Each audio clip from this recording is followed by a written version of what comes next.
Well, some of them like what they're being sold. It made them feel all warm and fuzzy. Other ones weren't given all the facts, so they were fed false premises for the merchandise they bought hook, line, and sinker. Now, unfortunately, there was a strategic reason to sell them this lie, give them this perception, and it was for the capital to gain capital, for the elite to become wealthy.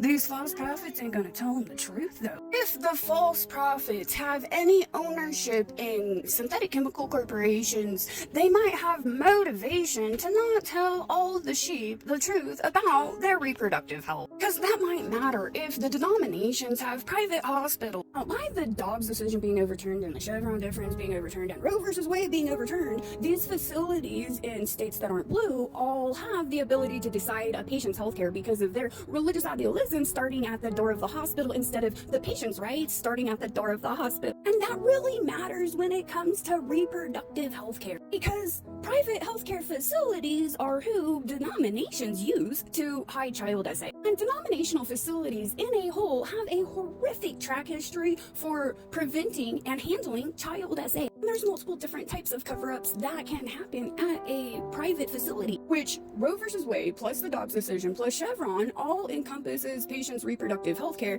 and their rights to decide what is best for them. Whereas on the same token, we have these hospitals that have a history of taking advantage of victims' reproductive health care. You know, on the same day that Roe versus Wade happened, that Doe versus Bolton happened. It questioned Georgia's law. Now, Mary Doe, also known as Sandra Cano, she wasn't too satisfied with this court case even happening, but the court back in 1970, the three judges anonymously declared the conditional restriction portion of the laws unconstitutional, though upheld medical approval and residency requirements, and they've been debating these cases ever since.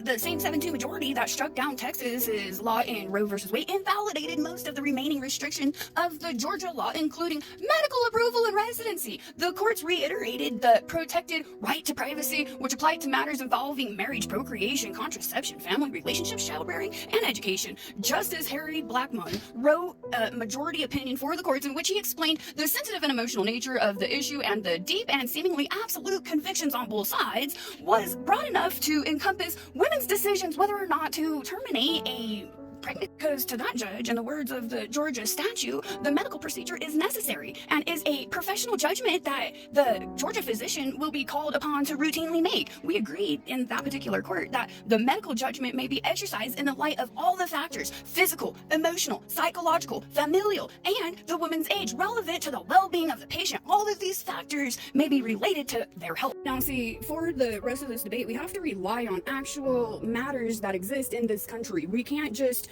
only talk about the topics that makes us feel warm and fuzzy. In the United States, you can see there's been a steady decline in birth rates, regardless of which age range you're talking about. And you can see that we did a little bit better after 2005, but it's been steadily declining ever since. In the United States, since the 1990s, there was a steady decline in women per year getting a demonized medical procedure until there was a steady increase somewhere after 2015. I wonder if it's because of the science that we had that increase in demonized medical procedures, and this does not give you the situational factors. Was it a medical procedure used because of unwanted child SA or SA? Was it because of a pregnancy loss before the 20th week? Was it because of a pregnancy loss after the 20th week? Was it because of medical complications like a birth defect where the fetus wasn't viable and the baby passed away because of those types of complications? This is missing situational factors and grouping everything in one chart without the rest of the story about the reasonings behind people getting this medical procedure. That chart would drastically change if per year it would show how many women are having some type of pregnancy loss before they are able to deliver the baby. And even adding the demographics of the individuals that get the demonized medical procedure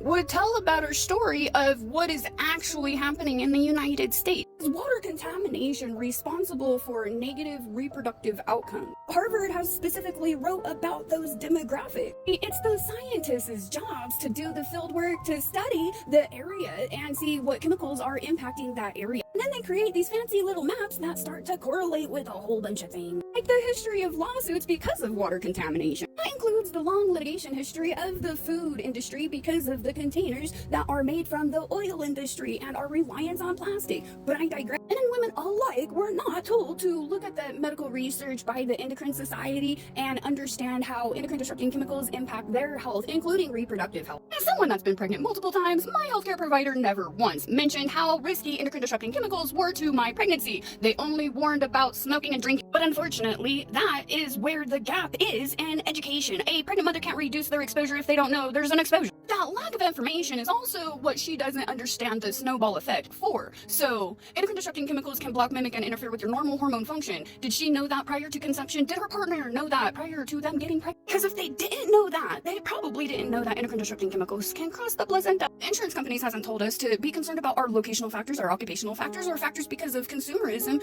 but they've known since 2013. Again, the false prophets knows that reproductive health is declining. And that solution is to adopt a baby that was created out of SA to a family that's dealing with fertility issues. Instead of trusting the science and providing everybody with more information. But hey, the problems with women's reproductive health care began in Trump's first administration, so we've been on this trajectory to where perpetrators of SA rather procreate with this country instead of them feeding real factual information to the people that want to create babies out of love. You know, doesn't psychological well-being really matter to these Christians?